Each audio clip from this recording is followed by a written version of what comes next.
দুনিয়াদাৰিত মশগুল হলি বান্দাই ঐ নিচিনি আল্লাৰে ঘৰ কি নুহুদিলি কি নুহুললি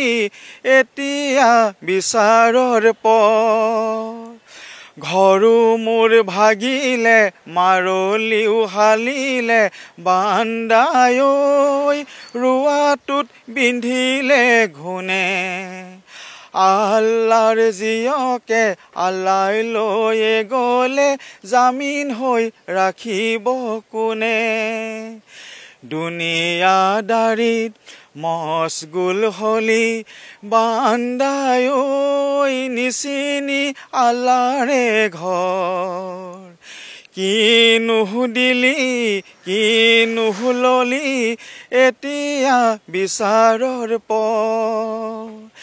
এতিয়া বিচাৰৰ পৰ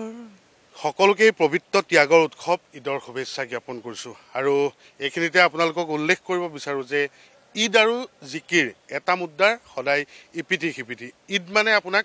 জিকিৰ এফাকি যদি নুশুনাও তেনেহ'লে আধৰুৱা হৈ ৰ'ব সকলো এই মুহূৰ্তত মোৰ লগত এগৰাকী জিকিৰ শিল্পী আছে সতীৰ্থ ৰঞ্জন বৰাৰ কেমেৰাত বন্দী কৰিব তেওঁক এয়া হৈছে যোৰহাটৰ এগৰাকী বিশিষ্ট সাংবাদিক লগতে জিকিৰ শিল্পী হিচাপে খ্যাত নেকিব আহমেদ আৰু নেকিব দা প্ৰথমতে ঈদৰ শুভেচ্ছা জ্ঞাপন কৰিছোঁ আপোনাক এই ত্যাগৰ উৎসৱে সকলোৰে জীৱনলৈ শান্তি আনক আনন্দ আনক এক সুন্দৰ বাৰ্তাৰে আপোনালোকে আজি সমূহীয়া নামাজ শেষ কৰিলে নামাজৰ অন্তত অকণমান জিকিৰৰ কথা পাতিবলৈ আজি আপোনাৰ ওচৰলৈ আহিছোঁ হয় আচলতে জিকিৰ হ'ল অসমীয়াৰ মুছলমানৰ এটি মূল মন্ত্ৰ যি জিকিৰ জানিব সি অসমীয়া মুছলমান এইটো অকল কেৱল উজনি অসমতে আছে সেয়েহে তাহাঁতে 1634 চন মানতে সুদূৰ বাগদাদৰ পৰা আজান ফকীৰ আহিছিলে আহি পেলাই তেখেতে মহাপুৰুষ শ্ৰীমন্ত শংকৰদেৱৰ বাৰ্তাৰে তেখেতে ইছলাম প্ৰচাৰ কৰাৰ লগতে তেখেতে সমন্বয় সম্প্ৰীতিৰ বাৰ্তাও প্ৰচাৰ কৰিছিলে সেয়েহে জিকিৰৰ লগত অসমৰ থলুৱা লোকগীতৰ কিছু মিল আছে তাৰে মই দুই এপাখি গাবলৈ বিচাৰিছোঁ যিহেতু ত্যাগৰ উৎসৱ ত্যাগ কৰাৰ আগতে আমি আধ্যাত্মিক দিশত মানুহটো সক্ৰিয় হ'ব লাগিব সেয়েহে দিহানামত কৈছে হৰি নাম এৰি মন কি কাম কৰখ মায়া মোহৰ জালে পৰি মিছাতে মৰখ ঠিক তেনেকৈ জিকিৰতো কৈছে দুনিয়াদাৰিত মশগুল হলি বান্দাই ঐ নিচিনি আল্লাৰে ঘৰ কি নুহুদিলি কি নুহুললি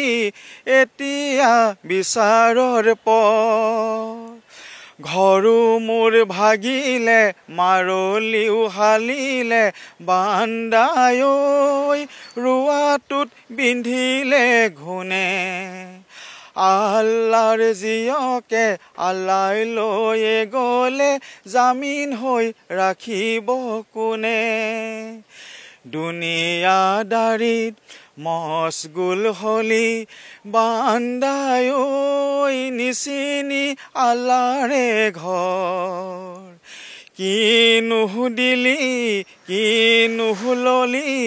এতিয়া বিচাৰৰ পৰ এতিয়া বিচাৰৰ পৰ গতিকে এই হ'ল জিকিৰ ইয়াৰ লগত আৰু আছে মহাপুৰুষ শ্ৰীমন্ত শংকৰদেৱে নামঘোষাত গাইছিলে মানে মাধৱদেৱে নামঘোষাত লিখিছে কৃপা কৰা হে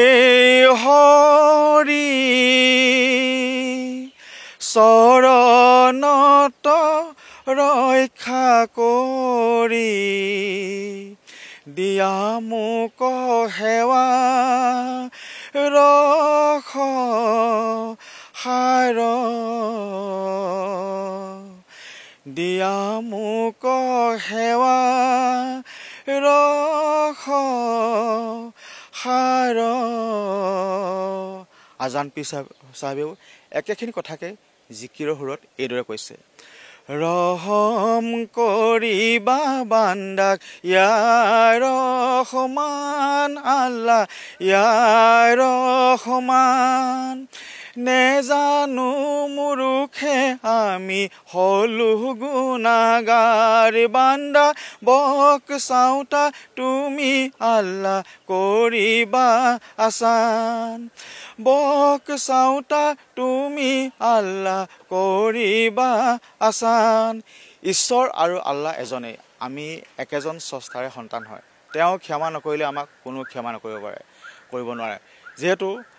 এখন শংকৰ আজনৰ দেশ এটি জিকিৰ তাহানিৰ পৰা আজি তাৰিখলৈকে প্ৰচাৰিত হৈ আছে মোৰ মনত ভেদ ভাৱ নাই আল্লাহ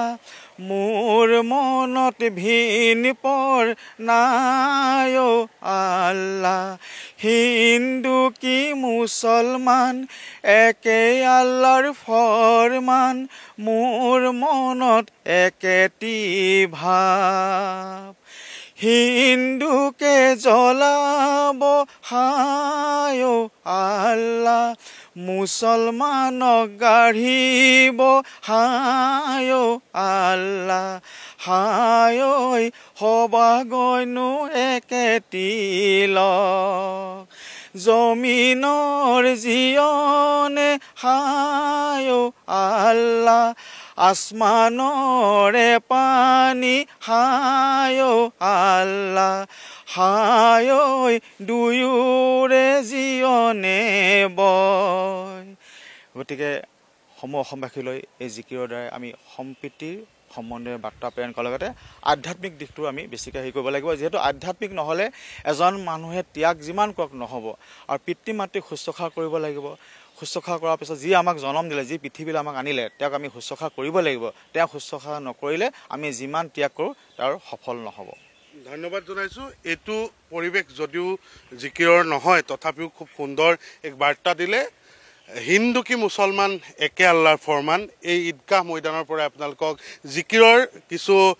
ক্ৰিয়াংশ দাঙি ধৰাৰ চেষ্টা কৰিলোঁ আৰু এই চৰ্চা নেকিব আহমেদ ডাঙৰীয়াই অব্যাহত ৰাখক গতিকে জিকিৰ সদায় সকলোৰে হৃদয়ত এক সুকীয়া স্থান হৈ জিলিকি থাকক এয়াই কামনা কৰিছোঁ আজি পবিত্ৰ দিনটোত